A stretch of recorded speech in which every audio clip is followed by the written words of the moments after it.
If you bet on NFL games, you've probably seen this dude, Data by Faro, blowing up on TikTok. He made an AI model to predict NFL games, and it's going super viral right now. Now, I was looking through the comments of some of his videos, and I was seeing people betting on just every game that he said was going to be the winner. And I wanted to explain why this is almost certainly a way to lose money and how you can use his predictions in a smarter way. So to understand how to use his predictions, you need to understand expected value. I won't give you the equation for it, but I'll just explain a couple scenarios so you can understand how it works. Expected value basically just means how much you would win or lose over the long term if the probability of winning was correct. So let's take this example of a game that he predicted a 50% chance of winning and the odds were plus 100, right? So half the time you're going to win $100 and half the time you're going to lose $100. So 100 won the first time, 100 lost the second time for a total of zero. So your expected value in this scenario is zero. Now let's take the same 50% win probability, but if the odds were minus 200.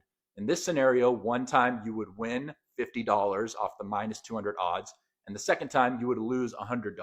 So overall, you would have lost $50 on the two bets, minus $25 per bet. Now on the other side, if the odds were plus 200, that means when you win, you would have won $200. And when you lost, you would have lost 100. So you'd be up a total of $150 per bet. So your expected value in this scenario is 50. Now this means that even the team that has a lower percent chance of winning can still sometimes be a good bet. So let's take this scenario where a team has a 40% chance of winning.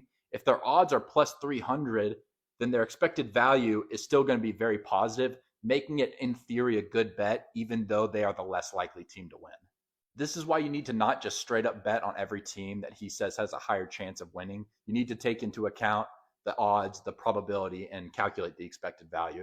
You can look up expected value calculator and you'll find something just like this. Now, the reason that I'm familiar with this is that I've been working on an AI model to predict UFC fights for a while now.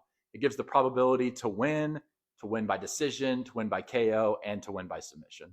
Now, I'm not sure if Faro has done this with this NFL model, but I've actually tracked what the profitability would have been over the past 4 years if you bet every single fight that had an expected value of over 20%, like we were just talking about.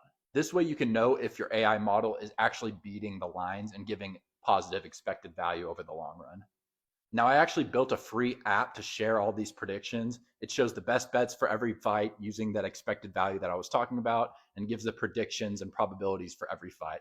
I also share the predictions on here, so drop me a follow, or you can download the Fantasy Fights app in the App Store or use the link down below.